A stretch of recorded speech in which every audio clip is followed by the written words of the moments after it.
Hare Krishna, welcome everybody. This is Krishna Dasa.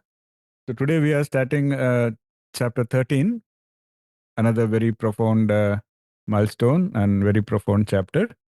So before we begin, I will say the prayers to Guru and God, and I will also play the Guru mantra after that. Om Ajnanatimirandasya Jnananjana Shalake Chakshuru Militamena Tasmai Shri Guruve Namah. Om Namo Bhagavate Vasudevaya. Hare Krishna. गुरुर्ब्रह्मा गुरुर्विष्णु गुरुर्देवो महेश्वरः गुरुर्साक्षात् परब्रह्मा तस्मै श्री गुरुवे नमः तस्मै श्री गुरुवे नमः तस्मै श्री गुरुवे नमः. Hare Krishna. So today we will do slokas 13.1 to 13.7. So I will play the slokas now. अथ त्रयोदशोऽध्यायः क्षेत्र-क्षेत्रज्ञविभागयोगः. अर्जुन उवाच प्रकृतिं पुरुषं चैव क्षेत्रं क्षेत्रज्ञमेव च एतद्वेदितुमिच्छामि ज्ञानं ज्ञेयं च केशव. श्रीभगवानुवाच इदं शरीरं कौन्तेय क्षेत्रमित्यभिधीयते एतद्यो वेत्ति तं प्राहुः क्षेत्रज्ञमिति तद्विदः. क्षेत्रज्ञं चापि मां विद्धि सर्वक्षेत्रेषु भारत. क्षेत्रक्षेत्रज्ञयोः ज्ञानं यत्तज्ज्ञानं मतं मम. तत्क्षेत्रं यच्च यादृक् च यद्विकारि यतश्च यत् स च यो यत्प्रभावश्च तत्समासेन मे शृणु. ऋषिभिर्बहुधा गीतं छन्दोभिर्विविधैः पृथक् ब्रह्मसूत्रपदैश्चैव हेतुमद्भिर्विनिश्चितैः. महाभूतान्यहङ्कारो बुद्धिरव्यक्तमेव च इन्द्रियाणि दशैकं च पञ्चचेन्द्रियगोचराः. इच्छाद्वेषः सुखं दुःखं सङ्घातश्चेतना धृतिः. एतत् क्षेत्रं समासेन सविकारमुदाहृतम्. Okay, Hare Krishna. Ashaji, you are reading today? Yes, Guruji. Hare Krishna. 13.1 Arjuna said, O Keshava, I wish to know about the prakriti, material nature, purusha, the enjoyer and the spirit, and also kshetra, the field, and kshetrajna, the knower of the field, and about jnana, knowledge, and jnana, the object of knowledge. 13.2 The Supreme Divine Personality said, O son of Kunti, this body is termed as kshetra, the field. One who knows this field is called Kshetrajna, the knower of the field, by the wise sages. 13.3 Also know me to be the Kshetrajna, knower of the field, in all kshetras, bodies that are filled of activities. O sign of Bharata, in my opinion, the knowledge of kshetra and kshetrajna is true knowledge. 13.4 Now hear from me in brief what that kshetra, field, is, what its nature is, what its modifications are, from what causes it is produced, who that kshetrajna, knower of the field, is, and what his powers are. 13.5 This knowledge has been sung by sages in many ways, in various distinctive Vedic hymns, and also confirmed with evidence through the reasoning and aphorisms of Brahma Sutras. 13.6 The field of activities is composed of the five great elements: false ego, intellect, the unmanifested primordial matter, the 10 senses, the mind, and the five objects of the senses. 13.7 Desire, aversion, happiness, distress, the aggregate of body and mind, consciousness, and determination. All this comprises the kshetra field along with its modifications, described here in brief. Hare Krishna. Hare Krishna, thank you. So this is chapter 13 and it is called Kshetra-Kshetrajna Vibhaga Yoga. So it is pronounced as Kshetrajna. Unfortunately, there is no letter in the English language that can bring out that pronunciation. So we write it as JNA. So it is Kshetrajna. So in the previous chapter of the Bhagavad Gita, we studied about, what did we study about? What was the topic? Previous chapter. Okay, one person gave me answer. Okay, one more person. Ekansh, what did we study? Previous chapter. Bhakti Yoga Guru. Thank you so much. Okay, so previous chapter was Bhakti Yoga, where Krishna explained the supremacy of devotion, the transformative power of devotion, and how Krishna said that is the most accessible means to attain union with the divine. Correct? And throughout the chapter, Krishna was talking about key qualities of a true devotee. Now, this is probably a slightly more difficult question. Does anybody remember some qualities of? Okay, we have one person, two. Okay. Okay, Sandeep ji, you can tell any one quality that you. Compassion. Excellent. Okay, Chitra ji, which other quality? Humility. Excellent. Okay. Sulata ji, you had something. Friendliness, compassion, having no sense of ownership or egoism. I asked only one. So sorry. she is going to tell me all the answer. So yeah. Okay. That's fine. I was just joking. So I think that's excellent. You all remember most of the qualities then. So Krishna spoke about equanimity was one of the important ones that Krishna spoke about. Equanimity in pleasure or pain. That is a very, very important quality of a devotee, because otherwise our mind will not be calm. And if your mind is not calm, you cannot make it focus on God or anything sattvic. And one of the other very key takeaway from that chapter was the inclusiveness of devotion, the path of devotion, because Krishna said that even those who come to me with material desires, artha arthi, remember he spoke about all of that. So he said even people who come with material desires, if they are sincere in their worship, I will grace them as well, because they will eventually grow into pure devotees. And Krishna promises that through such devotion, everybody can come to me. There is no barrier, there is no restriction. People from any birth, people of any gender, any social status. So the path of devotion is inclusive and accessible to everybody. That is what we discussed. So now we will transition into 13th chapter. The 13th chapter is Kshetra-Kshetrajna Vibhaga Yoga. So Kshetra literally means the field. Kshetrajna means the knower of the field.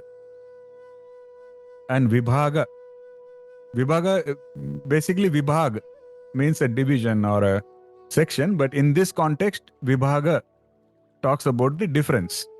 So we are going to try and understand what is Kshetra, what is Kshetrajna, and how to understand the difference. So the focus is now shifting from the path of emotional devotion to a more intellectual and philosophical inquiry inquiry into the nature of self, nature of the world.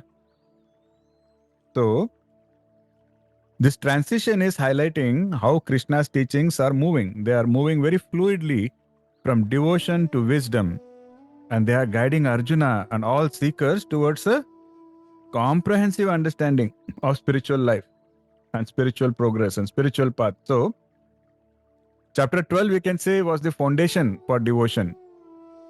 And there we learnt about how to cultivate qualities of surrender, humility, love, and so on and so forth. But if you have to sustain such a devotion, it's easy to feel devotion for a minute. It's easy to feel devotion for an hour.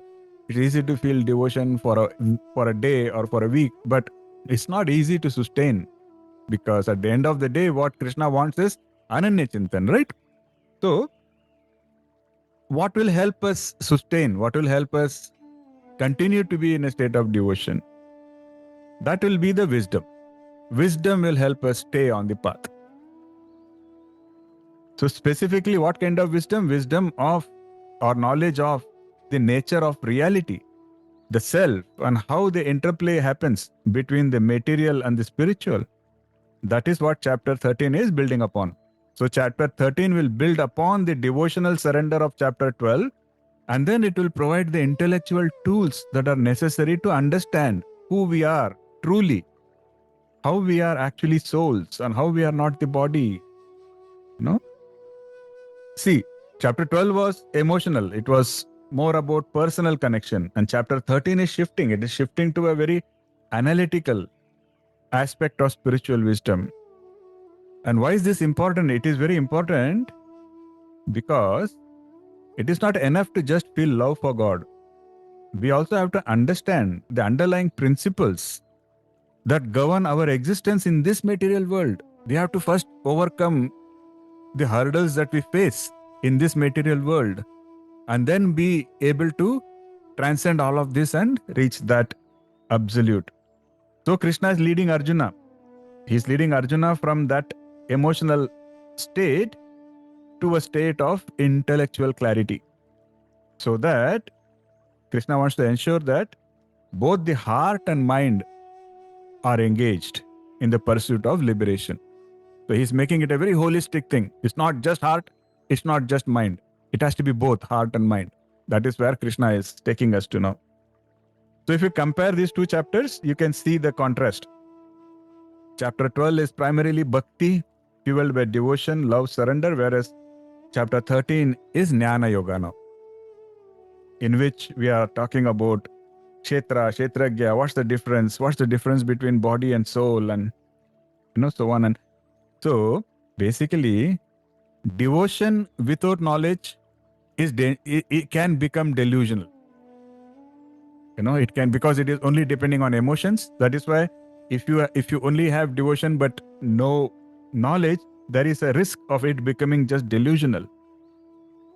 Whereas knowledge without devotion can just become dry intelligence, and it can just become a cause of pride. That is why Krishna, he's now combining both, and he's trying to balance it so that we can approach and we can progress on the path of spirituality in a holistic manner. So both our mind and our heart starts getting engaged on this path. That is the whole idea. So in other words, we have to develop love for the divine. Definitely, that is the goal.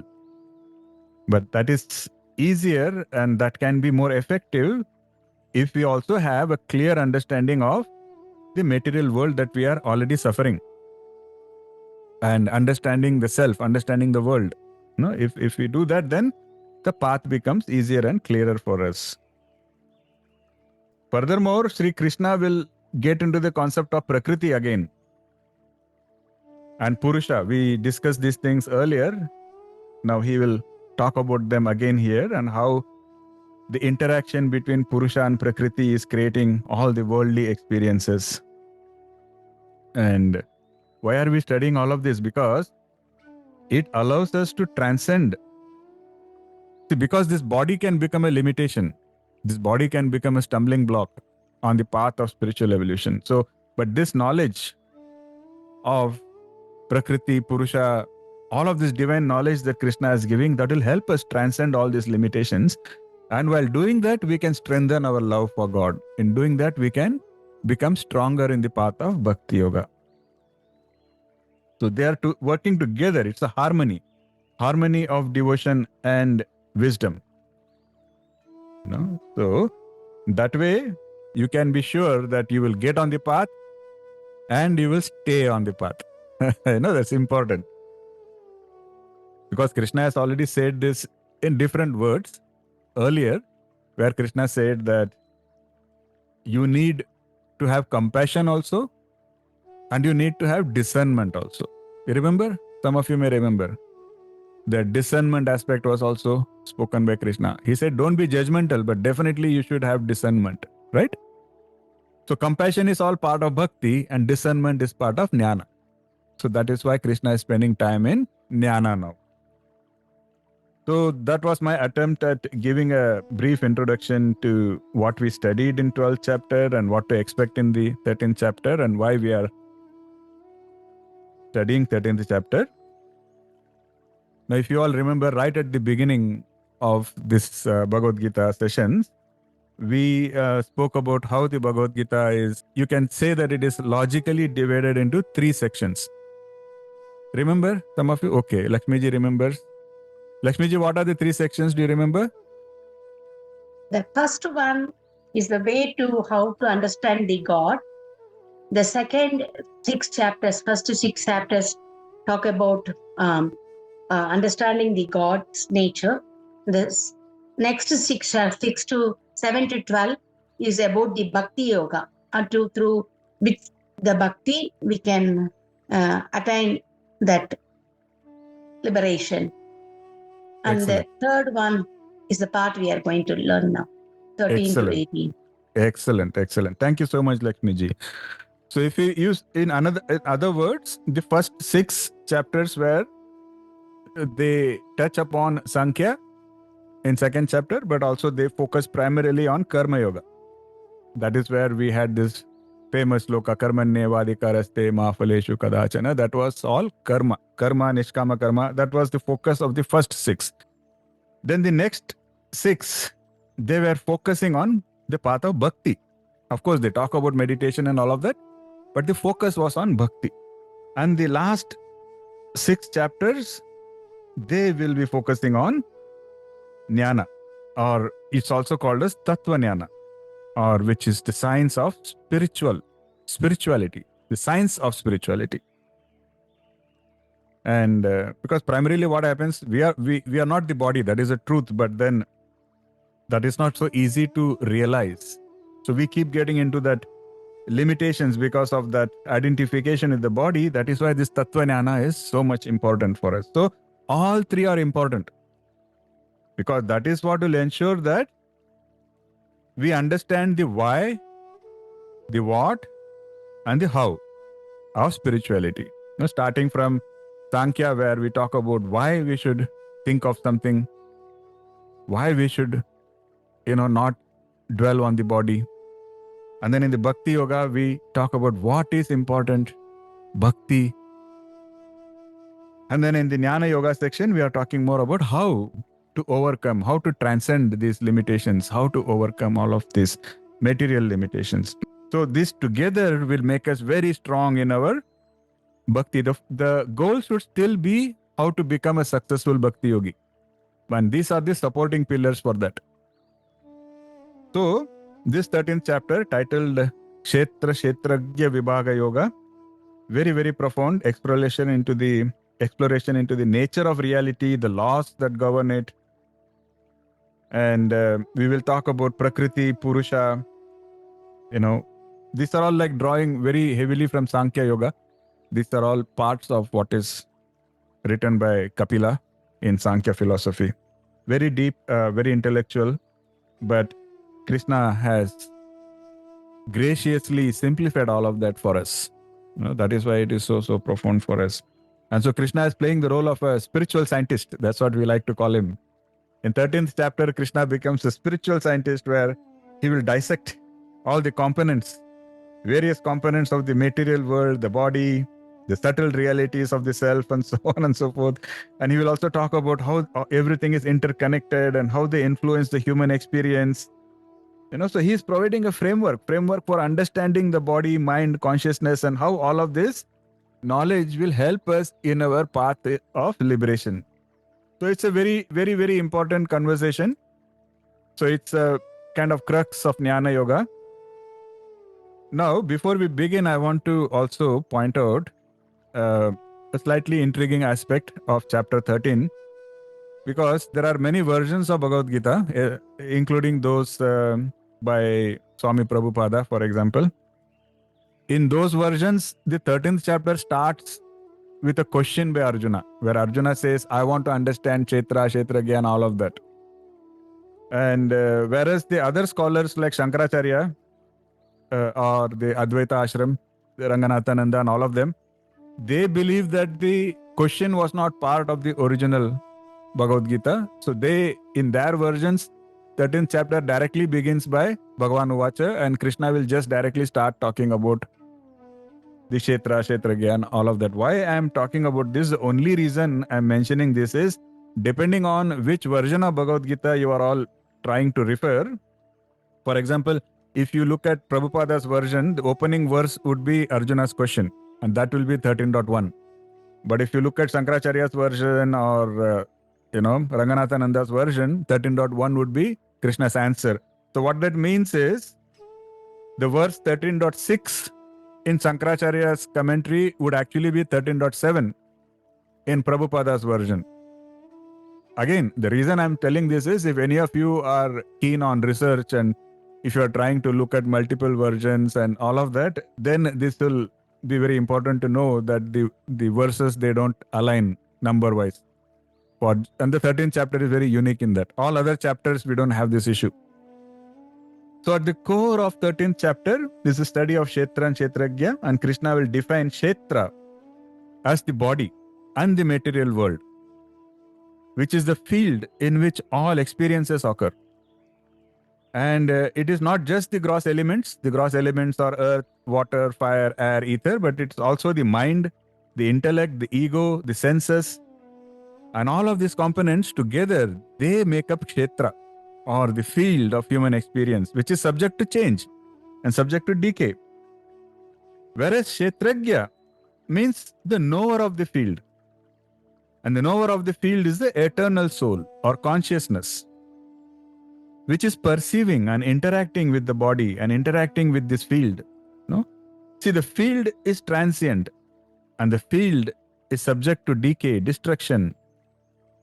Whereas the knower of the field is eternal, unchanging, indestructible. This is the primary distinction.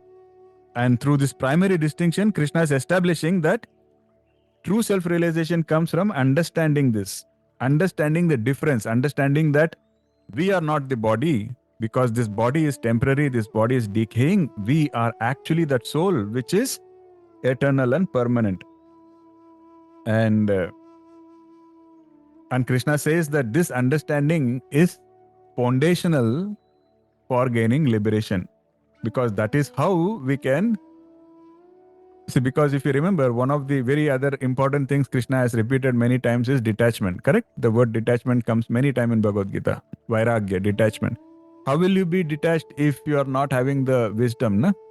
If you are not having the knowledge that what you are holding on to is asat, what you are holding on to is temporary, what you are holding on to is maya, it's illusion. Only if you have that knowledge, then only you will try to not hold on to. Correct? So that is why Krishna says this knowledge is very, very important. So see, this is very similar to what Samkhya philosophy talks about. So Samkhya in philosophy, there also they categorize all the components of reality. So they will enumerate the 5 great elements which are called as Mahabhutas, then the mind, the intellect, the ego, the senses, and how they all act upon the field. So as I said, this is all very, very central to Samkhya philosophy, which has been like condensed, and the essence has been put here in this chapter beautifully. Krishna is also saying that Krishna himself is saying, he's saying that this knowledge that I am giving you, it has also been explained by various sages, and it is also validated by scriptural texts such as Brahma Sutras and the Vedic hymns. And here I am presenting them as a timeless, universally acceptable, applicable wisdom. So see, in the previous chapters, Krishna was gradually building our understanding. He was building our understanding of Atman, Paramatman. Some of you may remember we had these different, Krishna explained the difference between all of these, Atma, Paramatma, Bhagavan, correct?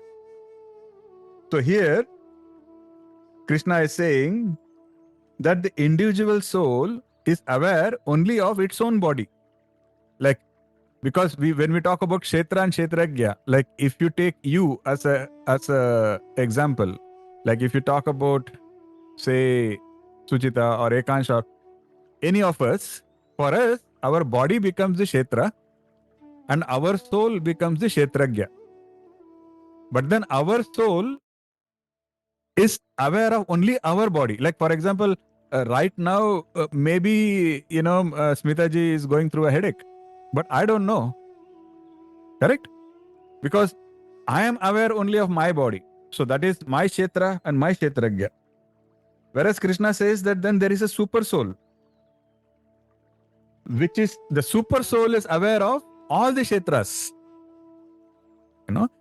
The super soul is aware of all the bodies. And that super soul is what is called as Paramatma. So this is another perspective. Like we studied the same concept earlier in Bhagavad Gita.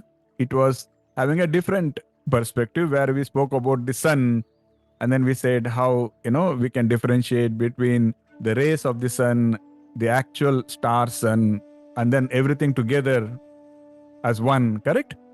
So here Krishna is saying that Kshetrajna, if you take it as a local Kshetrajna, that is your own soul, that knows only your Kshetra, but then there is a super soul, super Kshetrajna, which knows all the Kshetras. In other words, which knows the entire universe, and that Krishna says is Paramatma. So from a Samkhya philosophy perspective, we will call Krishna as a Paramatma here. Okay, so this is how this chapter is beginning, where we talk about the three primary entities of Kshetra, Kshetrajna, and Paramatma. Kshetra is the field, Kshetrajna is knower of the field, and Paramatma is the knower of all the fields. So now it will force us to contemplate now. Contemplate on our own limited awareness, and also how boundless the awareness of the divine is. So this is also explained in the Upanishads.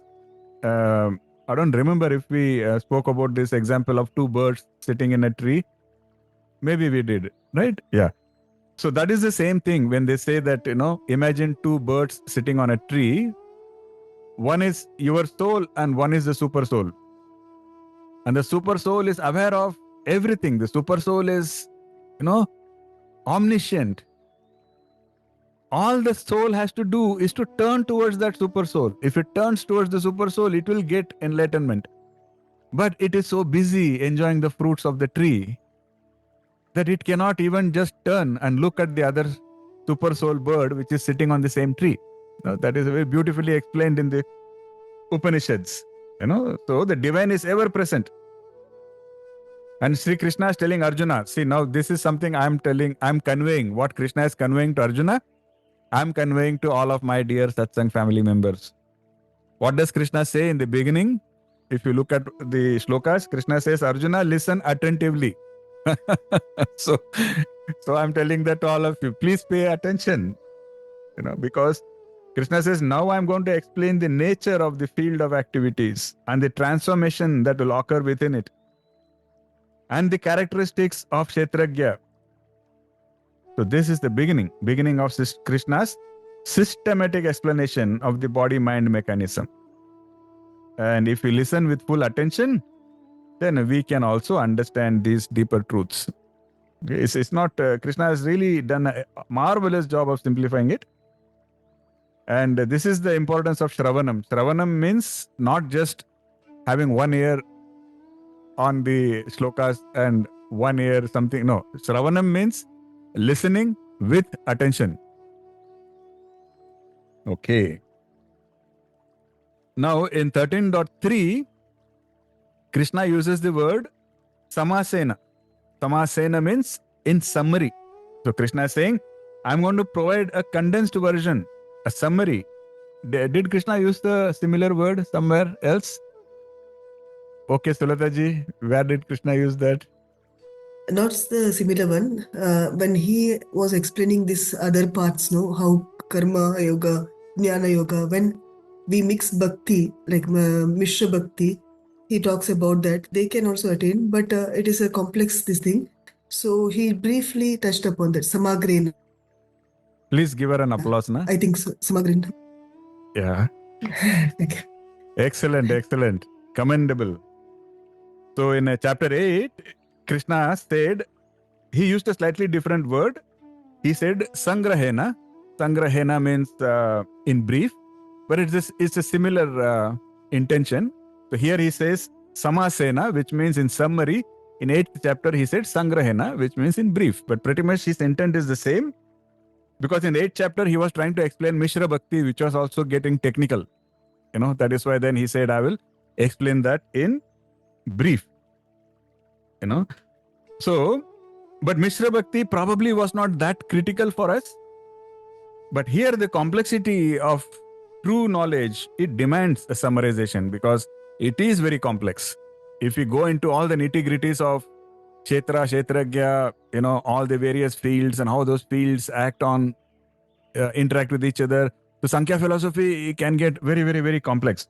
So because see, our human consciousness is not the same. It has declined. Every yuga, the consciousness declines a little bit. So when Samkhya philosophy was created, people's consciousness level was very high. But now in Kali Yuga, our level of consciousness is very low. So, and our span of attention is very low. And how much we can grasp is also very low. So for us, that is Krishna's compassion. So out of compassion for us, he's saying, I will do the job of summarizing this. And I will do the job of making it simpler and shorter for all of you. So gracious Krishna is. Very, very beautiful. So that is why he's telling us explicitly, pay attention. Although I am condensing it, it is still complicated. So please pay attention. Okay. And then the Krishna, he also says that this knowledge is already present. It is present in Vedas. We just discussed that. It is also present in Brahma Sutras. So why can't we just go read the Brahma Sutras or the Vedas? Because they are very complicated. For today's world, for the mind of a Kali Yuga, the Brahma Sutras are very obtuse. It's very cryptic. It takes a lot of energy and a lot of focus and a lot of research to even comprehend what they are trying to say. Of course, I encourage all of you, if you are having the energy and curiosity, you can always go buy a book on Brahma Sutras and definitely go through them. Krishna says this knowledge is already available, but because it is so complex, I am condensing it and I am summarizing it for you all. But even the summary is a little complicated, so please pay attention. That is how Krishna is now beginning this set of verses here. And now Krishna, he is explaining the relationship between body, soul, super soul, and he is offering a universal message which is relevant for all of us. And he is talking about how the Kshetra symbolizes our journey, the individual's journey through life. While the Kshetrajna, it represents the soul's journey towards self-realization and union with the divine. And Krishna's wisdom will transcend the constraints of time and place and personal limitation, and is like an eternal guide for all of us who are seeking liberation. And then Krishna is explaining Kshetra. When he explains Kshetra, he is categorizing all the elements of the Kshetra. They are like earth, water, fire, air, ether, egoism, intellect, the unmanifested stage of the gunas, the 10 senses. The senses, they are divided into two, karmendriyanas and jnanendriyanas. So they are perceptive senses, eyes, ears, nose, tongue, and skin. That is one set. And then we have the karmendriyas, which are action senses: voice, leg, hand, anus, genitals. And then we have a mind, and then we have 5 objects of the senses, which are smell, taste, form, touch, and sound. And then we have desire, we have hatred, we have pleasure, we have pain, we have aggregate body, we have intellect. Kaisa lag raha hai? You see how it sounds? That is why Krishna said, I will try to summarize all of this, so please pay attention. You know, because right now, just within these 2-3 lines, we covered 24 categories. And 24 categories plus 1. The plus 1 is purusha. And that is why Krishna, in the 7th shloka of this chapter, Krishna says, Eka-Kshetram samasena savikaram udharatam. He says, I have illustrated this Kshetra fully along with their modifications or interactions. He says, I've already illustrated. And it is a good exercise for everyone to contemplate. Like so, what I would request is, just look at this as an exercise. Just pay attention to these 24 items that we just spoke about. It will be in my notes also. And see if you are able to identify and if you are able to understand each of them. And if you are able to also understand how they relate to you. So this will be a contemplative exercise. Very important, because Shravan, after Shravan, it will be Manan. This is Manan, where you are supposed to think about it. And I am giving you this homework of take these 24 items, think about them, and what you are supposed to think. You are supposed to think, first of all, are you able to understand each of them individually? Fire, yes, you understand. Ether, do you understand? Karmendriya, do you understand? Jnanendriya, do you understand? Okay. Is any of that not understandable? Then go do a little bit of search and figure out. Once you understand what those 24 are, then ask a question. Ask a question, how am I related to them? Or how are they acting on me? Try and contemplate on that. Okay. Once you have done that, the first is making sure all the 24 make sense to you. Second, contemplating on how you think they interact with you or how you think they impact you. That is the second level of contemplation. And the third level of contemplation is, how do you think they interact with each other? Or how do you think they're related to each other? For example, if there is no air, there cannot be fire. You see? So that is how they are related. Like that, look at the 24 and see if you are able to. If you can do even this much contemplation, you would have already been well on the path of Jnana Yoga, well on the path of Samkhya philosophy, because this is what Samkhya philosophy is trying to go deep into. And this is what pretty much is a kind of a trailer for what Jnana Yoga is all about. And then after explaining all the objects of knowledge, Krishna then goes on. He will explain in the next verses. He is going to explain what is true knowledge that we should endeavor to seek. In other words, Krishna will explain jnana means really what? What is that jnana that we should focus on? Okay. And how that jnana is going to fulfill the purpose of our human form. And how that human form is so temporary, it is just a kshetra, which is just a field of activities. In other words, Krishna is saying this body is nothing but a field. In other words, a football match is going on. When a football match is going on, we are all cheering the teams which are playing. How many people ever cheered the field where they are playing? That never happens, right? So that is what Krishna is bringing out here. Krishna is saying that this body that we are also attached to, this body that we are also fond of and so proud of, he says that is just a field. And then we will ask, okay, if that is a field, then who are the players? And that is where he starts explaining all of this, And so it's all very, very profound, very deep, very beautiful. So because this topic is involved, and because Krishna himself has done a condensation, I have tried not to really, go too deep or make it too complicated. I'm also keeping it condensed only. And so with that, I think I can close today's session, but that contemplation is going to be very important. And the more sincerely you do that, the more the rest of the chapter will appeal to you and the more it will help you all. So with that, I think I can stop talking. Hare Krishna. Thank you so much. If anybody had any comments, questions, please feel free. The floor is yours. Ekansh, you are trying to ask something?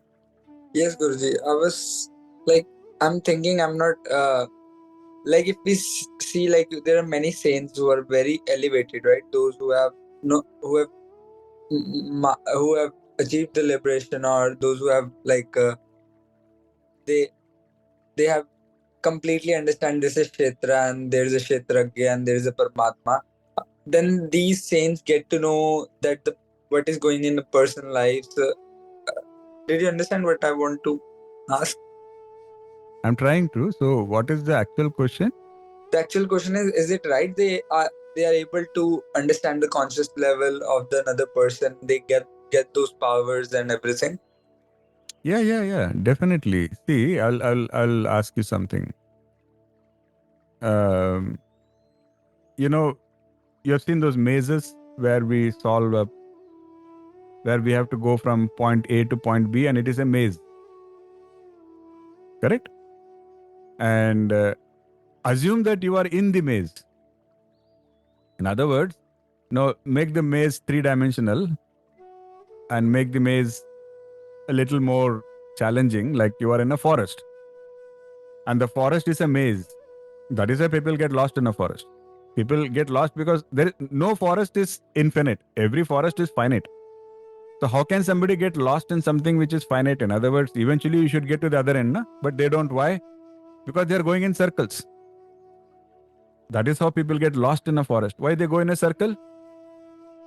Because it is a maze.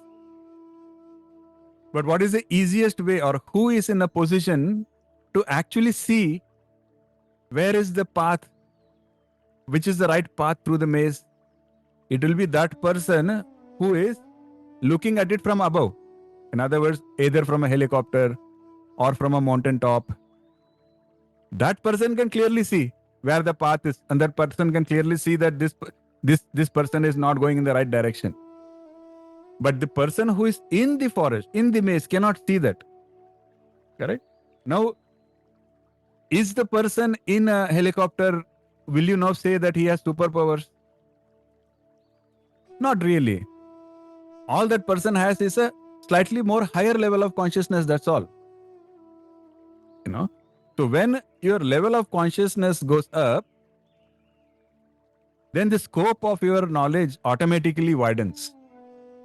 That is the whole point. So here Krishna says that your Kshetrajna, local Kshetrajna, your soul is aware only of your body. Yeah. But then there is a Paramatma, which is a super soul. In other words, now that is the highest level of consciousness. So from that level of consciousness, all the Kshetras are visible.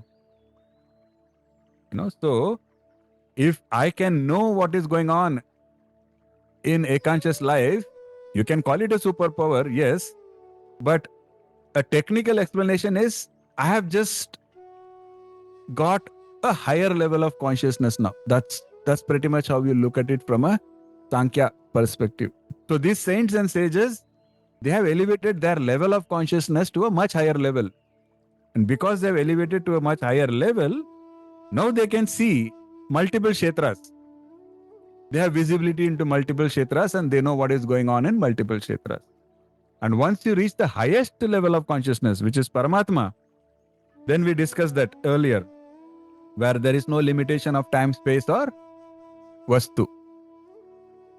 Then they can see past, present, future, everything. It is not that they are actually going in the past or actually they have to go in the future.